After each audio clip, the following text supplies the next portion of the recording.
सब जानते हैं,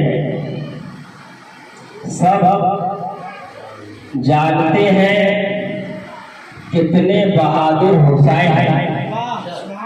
सब जानते हैं कितने बहादुर हुसैन हैं, यानी मौलाए कायनात के खंजर हुसैन हैं।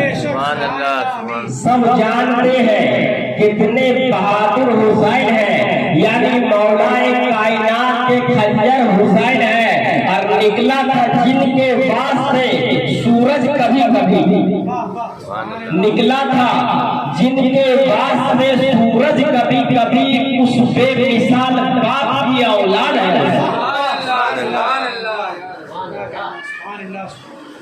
कि सीरत हुसैन की है ना सूरत हुसैन का। सीरत हुसैन की है न सूरत हुसैन। कहने के वास्ते मुसलमान है मगर, कहने के वास्ते मुसलमान है मगर न सीरत हुसैन की है न सूरत हुसैन है। कहने के वास्ते मुसलमान है मगर न सीरत हुसैन की है न सूरत हुसैन का। दरूद पाक पढ़िए अल्लाह मोहम्मद सल्लल्लाहु अलैहि वसल्लम नहनु इबाद मोहम्मद सल्लल्लाहु अलैहि वसल्लम। हजरात, जैसा कि आप जानते हैं कि 10 मुहर्रम के बाद क्या हुआ, बहुत संजीदगी से सुनिएगा, बहुत इत्मीनान और आराम से सुनिएगा। 10 मुहर्रम के दिन सब शोहदा शहीद हो गए। हजरत कासिम शहीद हो गए, हजरत अली अकबर शहीद हो गए, नन्हे अली असगर शहीद हो गए, आका इमाम हुसैन शहीद हो गए। जब सब के सब शहीद हो गए, हुसैन पाक ने 72 शहीदों को लेके अपने नाना जान के पास चले गए। उसके बाद ये जीजियों ने क्या किया, वहीं पर ही खत्म नहीं हुआ। 72 लोगों को शहादत का जाम पिला करके भी शहीद हो गए, यहीं पर ही खत्म नहीं हुआ। उसके बाद ये जीजियों ने क्या किया कि इमाम हुसैन का इमामा छीन लिया। उनके हाथ में जो तलवार थी जुल्फ़िकार, उसको भी छीन लिया। उसके बाद इमाम हुसैन का और 72 जो शोहदा शहीद हुए थे, सबका सर तक मुबारक से जुदा कर दिया। शहीद होने के बाद सर से तन को सबका जुदा करने के बाद करबला में दिन के टाइम में, सिर्फ करबला में नहीं पूरी दुनिया में अंधेरा छा गया, पूरा रात हो गया। लोगों ने सोचा, दूर दराज के लोगों ने, कि शायद आज कयामत तो नहीं आ गई। उसके बाद अंधेरा छा गया, अंधेरा माहौल है, रात हो गया दिन से। उसके बाद खून की बारिश होने लगी आसमान से, खून की बारिश आसमान से होने लगी। उसके बाद मुअर्रिखीन लिखते हैं कि पूरी दुनिया में कुछ भी अगर भारी चीज उठाया जाता था, मिसाल के तौर पे लोहा वगैरह पत्थर उठाया जाता था, तो उठने के उठ जाता था, उसके नीचे से खून दिखाई देता था। सिर्फ करबला में नहीं, पूरी दुनिया में वहां से खून दिखाई देता था। उसके बाद इन दरिंदों को वहां पर भी शकून नहीं मिला। ये यजीदियों ने क्या किया कि 2 यजीद इमाम हुसैन की खेमे के बढ़े। मुअर्रिखीन लिखते हैं कि सैयद जादियों का दुपट्टा भी छीन लिया गया करबला में। उसके बाद यहीं पर ही खत्म नहीं हुआ, ये जीजियों ने क्या किया कि इमाम हुसैन के खेमे में आग लगा दिया, आग लगा दिया खेमे में। खेमा में आग लग रहा है और सैयदा ज़ैनब कभी आग पे चल के जाती है, कभी पीछे आती है, कभी आगे जाती है। किसी तरीका से खेमे के अंदर आप दाखिल हुई। दाखिल होने के बाद ज़ैनुल आबिदीन जो बीमार थे खेमे के अंदर बेहोश पड़े हुए। उसके बाद सैयदा ज़ैनब ने पूरी ताकत को अपनी इकट्ठा की। इकट्ठा करने के बाद ज़ैनुल आबिदीन को किसी तरह से पीठ के ऊपर लाद करके उनको खेमे से बाहर निकाला। बाहर निकालने के बाद सिर्फ सैयदा ज़ैनब ने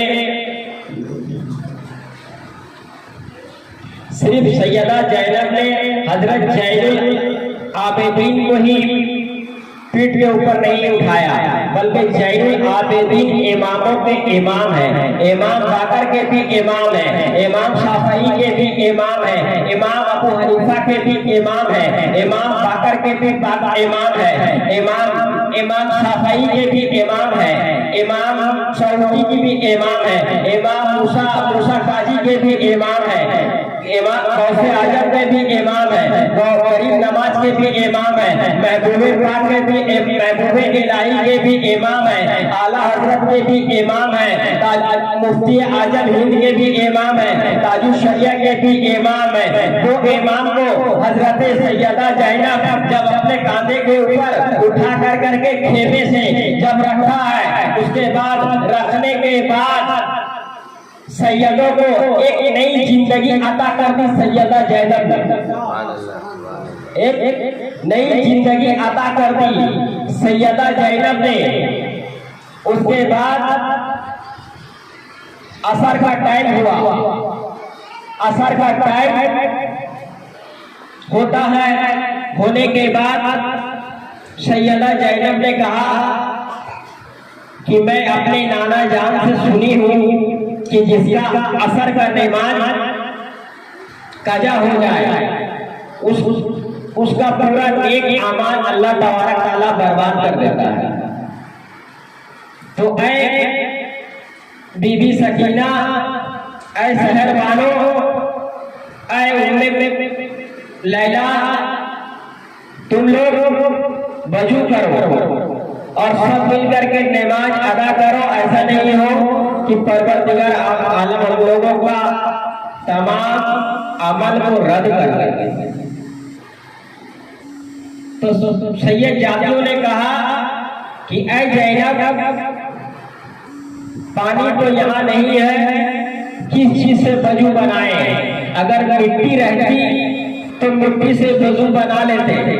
तो सैयदा ज़ैनब ने कहा कि मिट्टी से तयम्मुम करते हुआ देखा होगा आपने, मगर किसी को आपने ये नहीं देखा होगा कि खुद का परिवार का खून से कोई वजू बना ले। ऐसा कोई दुनिया में माय का लाल नहीं होगा।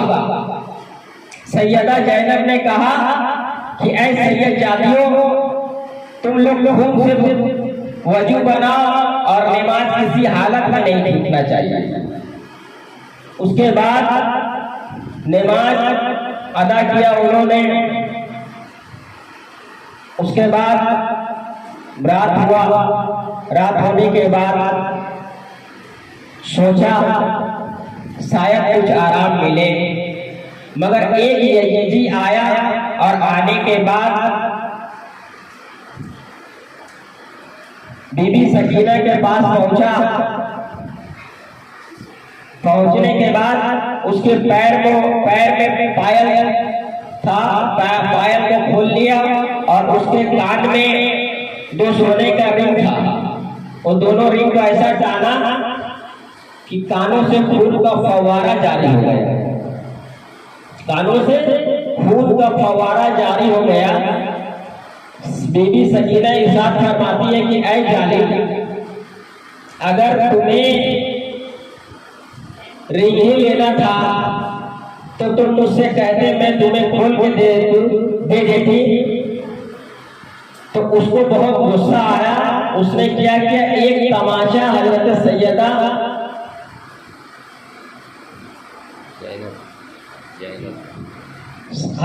हजरत सैयदा सकीना के ऊपर एक तमाचा मार दिया। सकीना की उम्र 4.25 साल की थी। उसके बाद इतने पर ही खत्म नहीं हुआ। यजीद की बीवी आई।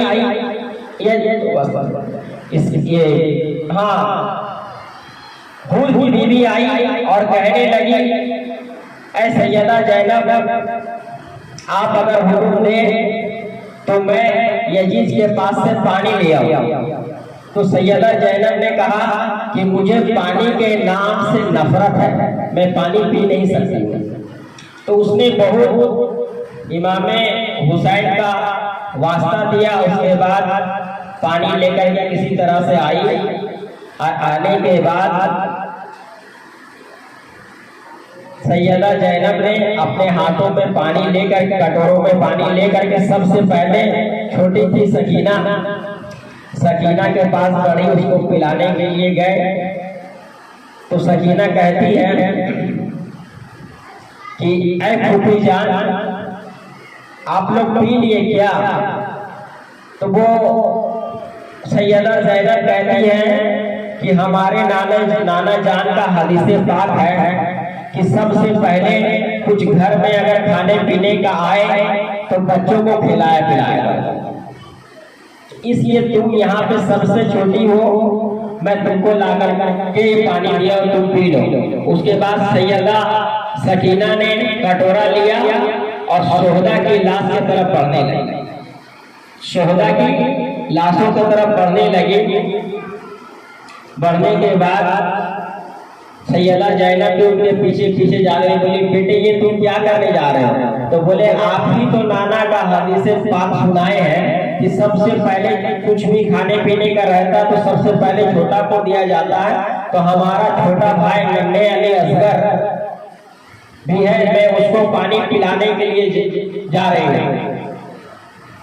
तो हजरत सैयदा जैनब ने कहा, बेटी वो पानी पी चुका है, उसको अब दुनिया के पानी से कोई जरूरत नहीं है। और ये जीजियों ने यहीं पर ही बस नहीं किया, सब शोहदा के लाश को इकट्ठा करके उसके ऊपर घोड़ा दौड़ा रहे हैं। सैयदा जैनब कहती है कि ऐ नाना, आप अपने आंख से देखिए कि एक शोहदा के ऊपर में शोहदा का तमाम कपड़ा को छीन लिया गया है और उसके बाद शोहदा के ऊपर कफन भी नहीं है। और आप अपनी निगाहों से देखिए कि ये हुसैन पाक के ऊपर क्या हो रहा है। घोड़ा के टाप से 72 शोहदा का लाश को कुचला जा रहा है। उसके बाद रात का वक्त था। सैयदा जैनब ने इधर उधर देखी। देखने के बाद एक बर्छी उसको मिला हाथ में, टूटा फूटा एक बर्छी हाथ में लेने के बाद रात का टाइम था। देखा कि आधी रात कट चुकी है तो देख रहे एक घोड़ा चला आ रहा है। एक घोड़ा आ रहा है, घोड़े के ऊपर निकाब पोष बैठा हुआ है। तो आपने वो खंजर तान लिया। खंजर तानने के बाद कहती है कि वहीं रुक जाओ। तो उस घोड़सवार ने क्या कहा, बेटी मैं तेरा बाप हूं मौलाए कायनात। जैसे ही रुख से पर्दा हटाया, निकाब हटाई इमाम में मौलाए कायनात ने, जैसे ही रुख से पर्दा हटाया उसके बाद में जैनब पहचान ली कि ये तो हमारे बाप वालिद मोहतरम है। तो उसके बाद अपने वालिद से इरशाद फरमाती है कि जब नन्हे अली असगर शहीद हो रहे थे बाबा, तब नहीं आए। जब हजरत कासिम का बाजू काटा गया तब नहीं आए, जब उनको शहीद कर दिया गया तब नहीं आए, हजरत अली अकबर को शहीद कर दिया गया तब नहीं आए। अब तो पूरा घर लूट गया है, अब कुछ बचा नहीं है। तो उसके बाद हजरत अली इरशाद फरमाते हैं, बेटा ये हुसैन का इम्तिहान था, बेटा ये हुसैन का इम्तिहान था, और इम्तिहान में किसी को मदद करने की नहीं है। ये मुस्तफा की हदीस है कि जब इमाम हुसैन करबला में इम्तिहान दे रहे थे तो हम और हजरत फातिमा ज़हरा जब इमाम हुसैन की लहार करबला में छटपटा रहा था, तो परवरदिगार आलम से हुजूर सल्लल्लाहु ताला अलैहि वसल्लम, हजरत फातिमा ज़हरा और हम दुआ कर रहे थे, मौला मेरे हुसैन को इम्तिहान में कामयाबी अता कर। हम लोग सब दुआ कर रहे थे। उसके बाद सैयदा ज़ैनब ने जैसे आंखों पर दोनों हाथ डाली, मौला कायनात गायब हो गया। उसके बाद देखती है कि जहां शोहदा का लहास रखा हुआ है वहां एक सिसकने की आवाज आ रहा है। सैयदा ज़ैनब दौड़ती भी गए वहां, तो देखा सकीना रो रही है। छोटी बच्ची थी, 4 साल उम्र था उनका। सकीना रो रही है, तो सकीना से पूछा, बेटी तुम यहाँ क्या कर रही हो, यहाँ क्या कर रही हो? तो सकीना जवाब देती है, फूफी मुझे नींद नहीं आ रहा था, तो इसलिए मैं अपने बाबा जान को आवाज दिया कि बाबा जान तुम कहाँ हो, यहाँ आओ। तुम कहाँ हो? मैं तुम्हारे कल तक तुम्हारे सीने से लपट के मैं सोती रही, आज तुम कहाँ हो? बाबा मुझे नींद नहीं आ रही। कहाँ हो बाबा? तो वैसे ही ये जिस्म से आवाज आया कि बेटा मैं यहाँ हूँ। वैसे ही हुसैन आजम आवाज देते हैं, बेटा मैं यहाँ हूँ, इसलिए मैं अपने बाबा जान के सीने के ऊपर सर रख करके आराम फरमा रहा। उसके बाद किसी तरह से रात कटा। रात कटने के बाद यहाँ पर भी जालिमों ने जुल्म का इम्तिहान पार करके रखा था, यहाँ पर भी उसको सब्र नहीं हुआ। उसके बाद घोड़े के ऊपर एक घोड़ा पे 3 आदमी को सवार करके सबको डोरी से बांध के सवार कर दिया। उसके बाद वहां से सैयदा ज़ैनब का काफिला जब रवाना हुआ, कूफा आया। शाम तक करबला से कूफा आया। आने के बाद कूफा शाम हो गया, रात की वजह से वहां रुकना पड़ा। उसके बाद हुसैन पाक का सर लेकर के एक खालिद बिन यजीद अपनी घर की तरफ आया, और आने के बाद बीबी से कहता है कि ऐ मेरी बीबी, मैं तुम्हारे लिए आज वो तोहफा लेके आया हूँ कि किसी भी दुनिया का कोई भी शौहर ऐसा तोहफा अपनी बीबी को नहीं दिया होगा। तो यजीद की बीबी कही, क्या चीज लाए हो? तो फौरन इमाम हुसैन का सर, ढका हुआ सर खोल भर के दिखा दिया कि मैं तुम्हारे लिए इमाम हुसैन का सर लाया हूँ।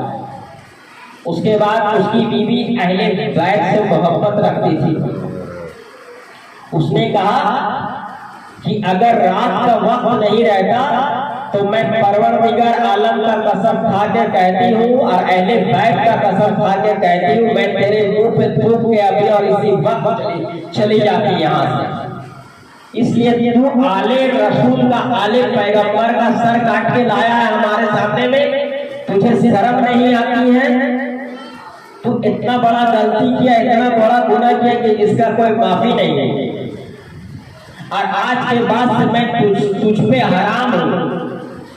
आज के बाद से मैं तुझ पे हराम हूँ।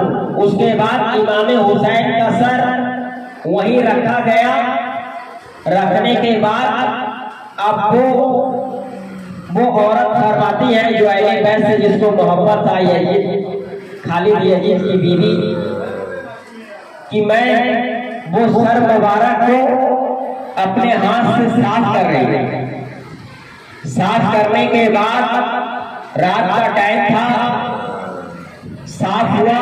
उसके बाद मैं देख रही हूँ रात का जैसे जैसे हिस्सा बढ़ता जा रहा है, मैं वैसे वैसे देख रही हूँ कि एक नूरानी काफिला आया है और ऐसा लग रहा था कि आसमान से एक उजाला इमाम हुसैन के सर के ऊपर मंडरा रहा है।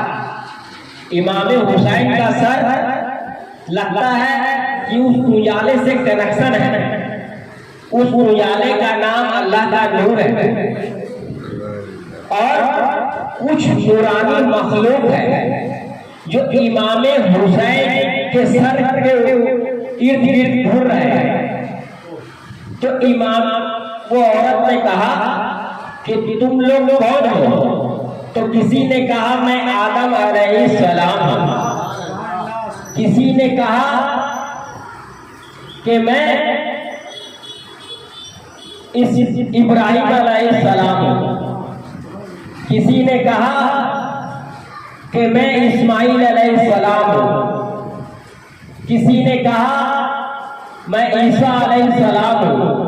किसी ने कहा मैं दाऊद अलैहिस्सलाम हूं। किसी ने कहा मैं नूह अलैहिस्सलाम हूं। किसी ने कहा मैं जकरिया अलैहिस्सलाम हूं। किसी ने कहा मैं यूसुफ अलैहिस्सलाम हूं। किसी ने कहा मैं नूह अलैहिस्सलाम हूं। उसके बाद जब औरतों से पूछा गया तो औरत फरमाती है कि मेरा नाम हजरत हव्वा है। उसके बाद फिर किसी ने कहा कि हाँ मुझे फातिमा ज़हरा रज़ियल्लाहु ताला अन्हा कहते हैं। फिर किसी ने कहा कि मैं हजरत आयशा हूँ। किसी ने कहा कि मैं मूसा कलीमुल्लाह की माँ हूँ। इसी तरीका से सब के सब अपना अपना नाम बता रहे थे। उसके बाद वो औरत उसके अंदर रात भर उस नूरानी काफले में वो भी डूबी रही। उसके बाद सुबह का वक्त हुआ, सुबह हुआ। सुबह हो जाने के बाद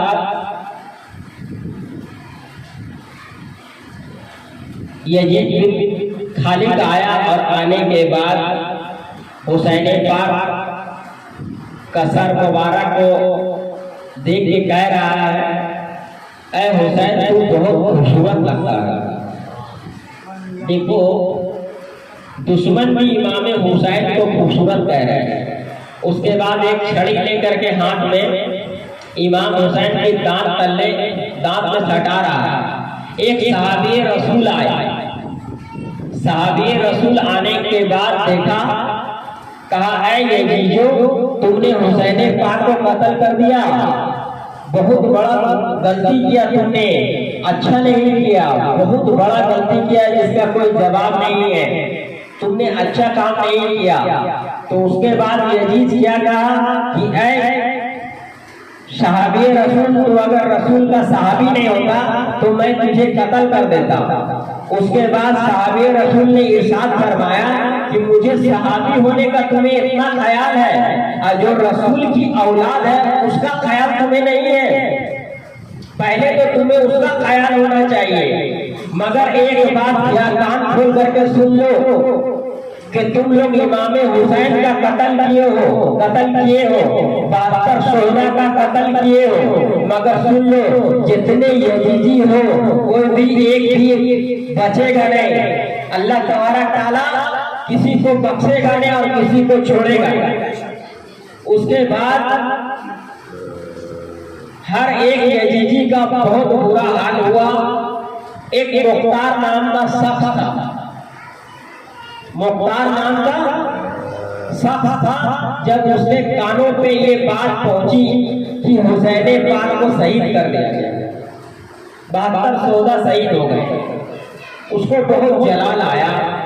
अपने लोगों को ले करके एक एक यजीदी को कुत्ते की मौत मारता था। यहाँ तक के सर को अलग करके धड़ को बीच रास्ता के ऊपर लटका देता था, किसी गाछ पे लटका देता था, किसी छत पे लटका देता था, बीच रास्ते के ऊपर फेंक देता था। उसके बाद तमाम यजीदी को एक एक करके चुन चुन कर करके मुख्तार मार रहा था। उसके बाद एक यजीदी जिसका नाम सिमर है, हुसैन पाक के ऊपर चढ़ के इन्होंने कत्ल किया था हुसैन पाक को। उसके बाद जब मुख्तार सुना कि हुसैन पाक को सिमर नाम का एक यजीदी है कत्ल कर दिया है, उसके बाद इसकी खोज लगाई। तो उन्होंने क्या किया कि कोफा छोड़ के भागा, इराक भाग गया। इराक भागने के बाद वहां भी उसका गुजारा नहीं हुआ तो शहर मदीना चला आया। शहर मदीना आने के बाद मुख्तार खोज रहा है इसको। शहर मदीना आया है और आने के बाद किसी से पूछता है कि यहाँ पर ही मुसाफिरों का रहने सहने का जगह है। तो उसको किसी ने कहा है मुसाफिर का रहने सहने का जगह भी है और खाने पीने का इंतजाम भी, मेहमान खाना भी है। उसके बाद उन्होंने क्या किया कि अंदर चला गया। उसके बाद जाने के बाद खाना पीना खाने लगा। खाना जैसे ही स्टार्ट किया खाने के लिए, वैसे ही हजरत जैनुल आबिदीन के ऊपर नजर पड़ती है उसकी। उन्होंने क्या किया, चेहरा छुपा लिया। मगर जैनुल आबिदीन जब जैनुल आबिदीन की नजर उसके ऊपर पड़ी है तो उन्होंने क्या किया, अपना चेहरा छिपा लिया कि अगर हमको देख लेगा मैं ही इनके बाप का कातिल हूं तो हजरत जैनुल आबिदीन मुझसे बदला ले।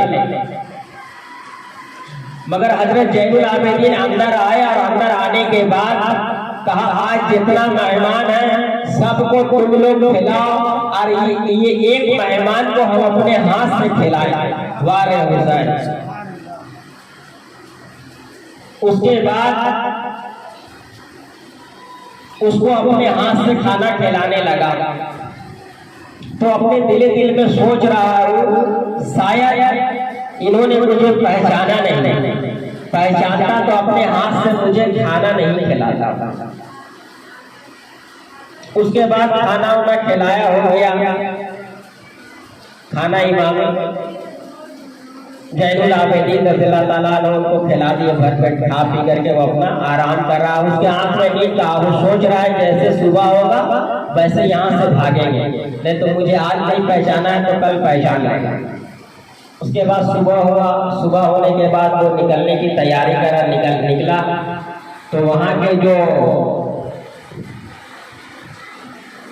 ड्राइवर थे उन्होंने कहा कि यहाँ का एक तरीका है कि जो भी यहाँ से जाता है तो जैनुल आबिदीन उनका ही मेहमान खाना उनसे मुलाकात करके जाता है। अब तो फंसा, सोचा अब तो फंस जाएगा, अब तो कोई नहीं बचाएगा, अब तो कोई बचाएगा नहीं। उसके बाद जैसे ही वो मजबूर हो गया, मजबूर होने के बाद जैनुल आबिदीन से मुलाकात की तो हजरत जैनुल आबिदीन पॉकेट में हाथ दिए और हाथ देने के बाद कुछ पैसा उसको दिए, बोले जाओ मुस्तफ़ा के घर का यही कारनामा है कि जो भी मेहमान जाए यहाँ से उसको मुस्तफ़ा खाली नहीं लौटाते थे। आज उसका नवासा किस तरह से खाली लौटाएगा। लोग कुछ पैसा इसको रख लो और उसके बाद जहाँ आपको जाना है चले जाओ। उसके बाद उससे रहा नहीं गया। उससे जब रहा नहीं गया तो उन्होंने कहा कि ऐ जैनुल आबिदीन क्या आप मुझे पहचान नहीं रहे? कहा ऐ सिमर मैं तुझे पहले ही निगाह में पहचान गया हूँ। तेरी मेहमान नवाजी कुछ और थी, तेरी मेहमान नवाजी थी इमाम हुसैन को कत्ल करना, तेरी मेहमान नवाजी थी नन्हे अली असगर को कत्ल करना, तेरी मेहमान नवाजी थी हजरत कासिम को को कत्ल करना तेरी मेहमान नवाजी थी, हजरत हुर को कत्ल करना तेरी मेहमान नवाजी थी, हजरत अब्बास को कत्ल करना, बादशाह सौदा को कत्ल करना मेरी मेहमान नवाजी ये नहीं है, बल्कि मुझे मुस्तफा ने सिखाया है कोई भी अगर आ जाए तुम्हारे दर पे तो वो तुम्हारा चाहे जितना बड़ा भी दुश्मन हो उसको सीधे से लगा लो और जहाँ तक की हो वहाँ तक की खिदमत करो। गोया कि मैं मुस्तफा का फरमान अदा कर रहा था तो अपना काम हम कर रहा था। तो मुस्तफा के घर वाले को देखिए कितने लाजवाब है, उसका कोई जवाब नहीं। चलिए तौबा अस्तगफिरुल्लाह ला हौला वला कुव्वता इल्ला बिल्लाहिल अलीयुल अज़ीम।